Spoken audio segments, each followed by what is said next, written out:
You misjudge everybody. You misjudge me. Well, we've got Murder Mystery for you over on ITV3. As part of the crime thriller season, it's PD James Week. Unsuitable Job for a Woman is next over there. And some Hollywood hunks are starring in Western movie Silverado. Kevin Kline and Kevin Costner. On ITV4 next.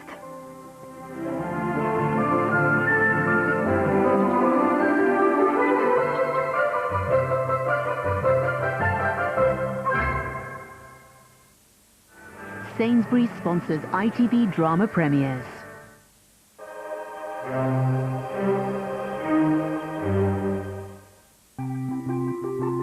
It's all gone wrong for an undercover agent in Numbers. That's coming up after News at 10 now with a special football report live from Croatia. Why the worst crime being committed here is burning coal, the shock legal victory for climate change campaigners.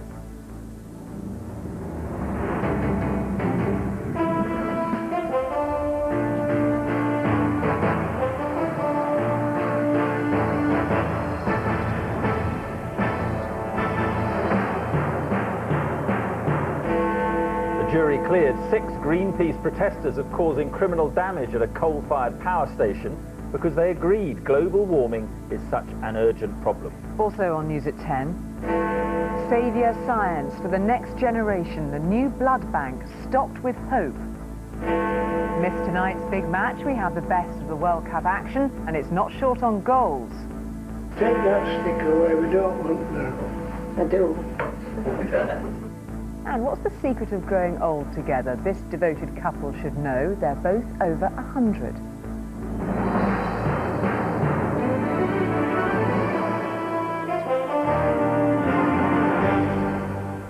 Good evening. A protest which caused £30,000 of damage to a power station was lawful, a British jury ruled today, because it was done in the name of climate change. 6 environmental protesters painted the name Gordon on the chimney at a coal-fired power station listed for expansion. In a surprise verdict, the jury cleared them. Our science editor, Lawrence McGinty, is at Kingsnorth in Kent tonight. Lawrence. Mark, Kingsnorth is rapidly becoming the fulcrum of the energy debate in Britain. The operators, E.ON, want to build a new coal station here, which they say will be much cleaner. Greenpeace don't believe that and protest against any new coal stations in Britain. The government, which has to make the final decision, is caught between a rock and a hard place. This is the protest that led to today's verdict. Greenpeace activists scaled the chimney at Kingsnorth Power Station in Kent and planned to paint Gordon Binnett down the side. They only got as far as Gordon before an injunction arrived by helicopter. They were protesting against plans to build a new coal station here. In court, they admitted they caused damage, but said it wasn't criminal because they were preventing greater damage to property and life from climate change. This verdict is a huge blow to ministers and their plans for new coal-fired power stations, and in particular the one planned for Kingsnorth at Kent. It's a defence they've used before, when Lord Peter Melchett was cleared after damaging GM crops in a protest 8 years ago.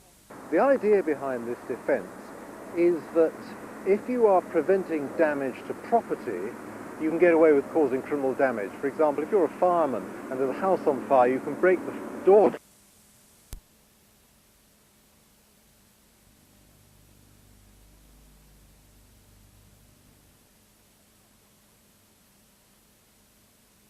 Editor Daisy McAndrew looks at whether we're being ripped off.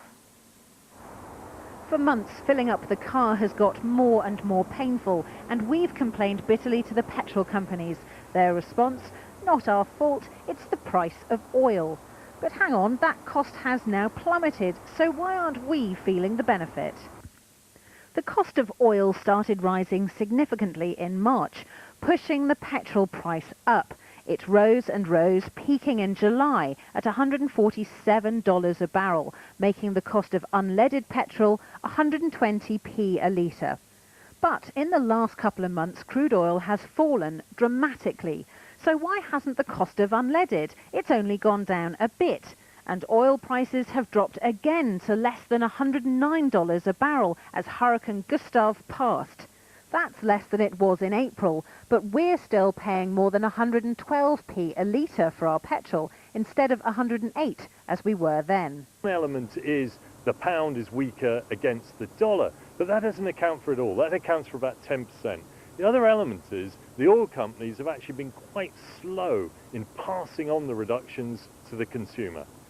By our calculations, we estimate that the price at the pump should be about 2p less than it is at the moment. So part of the problem is the weak pound. Petrol companies buy their oil in dollars. Every time sterling comes down, oil gets more expensive for British companies. So if petrol retailers can't or won't help the motorists take advantage of the lower price of oil, is there anybody who can? We're pressurising the Chancellor to reduce the level of taxation on fuel duty for commercial users, professional users of diesel, because that's in everybody's interest. It's in the interest of jobs and the economy generally. But instead of tax cuts or petrol prices coming down, there might be bad news for motorists next week when OPEC, the cartel of oil-producing countries, meets in Vienna. Some of the smaller countries like Iran and Nigeria with less oil will certainly want to push prices back up again by insisting other countries reduce the amount of oil they're pumping. If they get their way, we'll all be paying more at the pump. Well, the cost of oil is one of the key factors in the Bank of England's calculations about interest rates. Daisy's at the bank tonight. So what does the fall in the price of a barrel mean for tomorrow's rate decision, Daisy? Well, it'll certainly be one of many things that the Monetary Policy Committee will have discussed today in their meetings, and of course they'll be making their announcement about their decision on cuts tomorrow at midday. The price of oil doesn't just affect the price of petrol, of course it affects many other things that then have an impact on inflation, particularly utilities. We've seen massive increase in utility bills in the last few weeks, and we were expecting to see more, but some analysts are now saying the price of oil coming down should mean that we'll be able to see a peak in those utility bills sometime in the next few months, earlier than expected. Again today, we've seen figures out on food. Food has been a very big inflationary figure. It's gone up more than 10% this year. Some months it's gone up by 2%. Looking at those numbers, though, last month it only went up by 0.5%. Again, analysts saying maybe we're seeing the peak in that inflation. Retail figures, we are now beginning to take the advice of the Bank of England. We're tightening our belts, we're not spending so much. So I think they will be thinking, not yet, but soon they'll be able to cut interest rates, perhaps November, but for tomorrow it'll probably be wait and see. OK, Daisy, thank you. Imagine a world of free prescriptions, free university tuition fees and no council tax. Scotland, of course, already has the first two. Its First Minister, Alex Salmond, today set out how he plans to achieve the third, with a local income tax instead. His scheme has already hit problems, but as our Scotland correspondent Debbie Edward reports, it is all part of his independence master plan. Edinburgh, the natural seat of power in Scotland, and where for the past year under nationalist rule, Alex Salmond's party have been plucking out one people-pleasing policy after another. He's scrapped prescription charges. People will soon no longer have to pay to park at a hospital. And after freezing council tax, today the First Minister went one step further. This government is committed to replacing the regressive, unfair council tax with a fair system of local taxation based on the ability to pay. A clear vote winner, but one which would definitively set Scotland apart from the rest of the UK. So is it support for independence that lies behind this populist approach? We think independence is for the benefit of the people of Scotland. We think that is the best possible constitutional future for our country. Political commentators believe a Labour Party in disarray has helped Salmond's agenda. He's picking up on the weakness of the Labour Party in Scotland. And this drives towards autumn 2010, only 2 years away. He wants a referendum on independence. And a great deal of what he's doing just now with these populist measures, is driving towards that independence agenda. But in his mission for independence, has Alex Salmond taken a gamble too far with Scottish voters? A potential 3 pence in a pound tax on their hard-earned cash might not sit well in Britain's current credit crisis. Debbie Edwards, News at 10, Edinburgh. 2 days into his attempts to set out new headline-grabbing policies, the Prime Minister got it in the neck from an old adversary. Charles Clarke, the former Home Secretary, has written an article saying Labour must not allow itself to be led to utter destruction at the next election. Let's go to our political editor, Tom Bradby. So, Tom, hardly breaking news that Charles Clarke is being critical of the Prime Minister, but could it be the start of something bigger?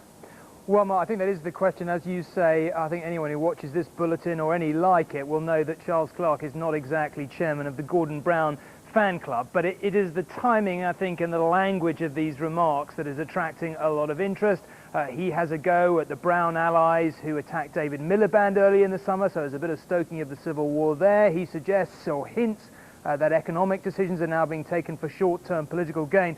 But I think it's his language at the end of the article, as you said, talking about possible utter destruction, and crucially at the end saying we are determined not to let that happen. So of course the question we're asking tonight is, what does he mean by we? Exactly how many people does he think he represents? And is he just sounding off again, or is this the starting gun on a coup, if you like, the start of a really concerted attempt to push him out of power?